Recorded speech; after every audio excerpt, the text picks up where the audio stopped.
Worth it pa nga rin ba ang pag-abroad lalo na sa panahon natin ngayon? Yan ang tanong na sasagutin natin sa video na ito. Straightforward po, ang sagot ko po dyan ay magdedepende talaga. Number 1, kung gaano mo kagusto yung trabaho na yun sa isang bansa.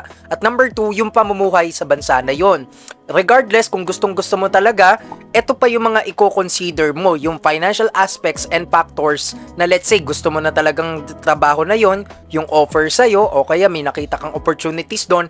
Number 1, magiging worth it ba ang pag-abroad mo? Kasi kailangan mong i-consider, number 1, yung tinatawag po natin na cost of living. Number 2, yung tinatawag po natin na budget mo. Hindi ka ba gagastos dyan? O baka naman magastos ka rin dyan. Magastos ka sa Pilipinas, magastos ka sa ibang bansa. Magkaiba po yun kasi mataas yung cost of living sa ibang bansa.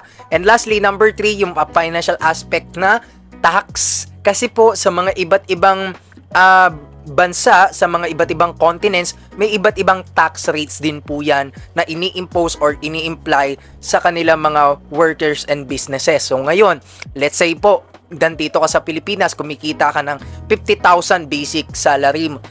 Yung take-home pay mo doon, most number na lalabas ay 40,000 pesos. Ngayon, yung 40,000 pesos na yon, syempre may mga konting kaltas pa yan. Let us assume na lang na 40,000 pesos. Depende sa mga binabayaran yung mga deductions, no? Kung may mga loans pa kayo. So, let's say na lang 40,000 pesos. Ngayon, nag-apply ka sa ibang bansa, natanggap ka, ang tax doon is 40%. So, let's say ang basic salary mo ay 100,000, 40%, meron talaga niyan tax rate na ganyan, no? Sa Amerika nga, almost kalahati. So, ibig sabihin, yung 100,000 mo na basic salary, ang maiuwi mo na lang doon, let's say, 70 to 60,000 pesos. Or baligtad. So, what do I mean by that? Ibig sabihin, gagastos ka pa doon. Mamumuhay ka pa. No? Consider mo yung mga tinatawag natin na deductions mo doon sa company na yon. So, syempre, in dollars yan or ibang currency. So, yung valuation po nun or yung katumbas po nun sa currency natin, ibig sabihin mas mataas din. Kaya nga bago ka talaga mag-decide na kung gusto mo talaga lumipat sa ibang bansa, baka naman may mga opportunities dito sa Pilipinas na kaya mong kitain din yung same na amount of money na pwede mong kitain sa abroad. Kasi no matter what, nonetheless, yung mga priceless kasi dyan. Let's say, times 3 yung kinikita ko sa ibang bansa, kaya mo bang iwan yung family mo?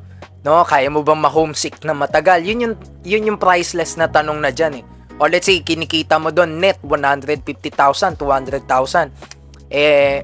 Ipagpapalit mo ba 'yon? Yung sagot na 'yan ay wala sa akin, nakadepende po sa mga kababayan nating Pilipino na gusto talagang mangibang bansa o walang problema kasi nga sa totoo lang naman dito sa Pilipinas, sa hirap ng buhay, syempre, taas ng cost of living na din dito. Yung sahod hindi masyadong tumataas, napipilitan talagang mga ibang bansa. Pero para sa inyo guys, worth it ba? No, para sa akin magiging worth it yan. Number 1, kung gustong-gusto ko talaga yung papasukan kong work doon. Syempre, ang hirap mag-work na. Sa ibang bansa ka na nga, homesick ka na nga, tapos din pa gusto super yung trabaho mo. So, it's very, very, very tiring and also exhausting. Nakakapang lambot yon every time na uuwi ka sa tinutuluyan mo.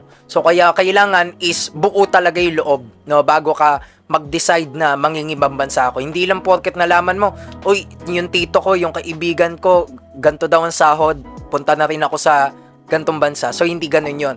Ang pangingibang bansa, talagang pinag-iisipan mabuti kasi syempre, dala-dala mo dyan pagka Pilipino mo. May mga risk din, syempre, alam nyo na yon na ma-discriminate kayo o kaya naman is makaranas kayo ng mga unpleasant moments or matters from the other nationalities. Yun yung mga risk dyan. At ngayon, yung risk na yon, yung cost na yon, ipagpapalit nyo ba yon para dun sa sahod na malaki? Kayo na lang ang makakasagot niyan, yung mga gusto po talaga mga ibang bansa. Pero para sa akin, kung may opportunity naman talaga nakikita mo maganda, go for it. Diba? Go for it. Kung talagang kaya mo ring sikmurain yung mga sinabi ko kanina na may kapalit talaga. May cost and benefit nga, ika nga, no? So, kaya yun lang. Sana nalinawan kayo and follow for more contents like this. Bye-bye po. See you on my next vlog.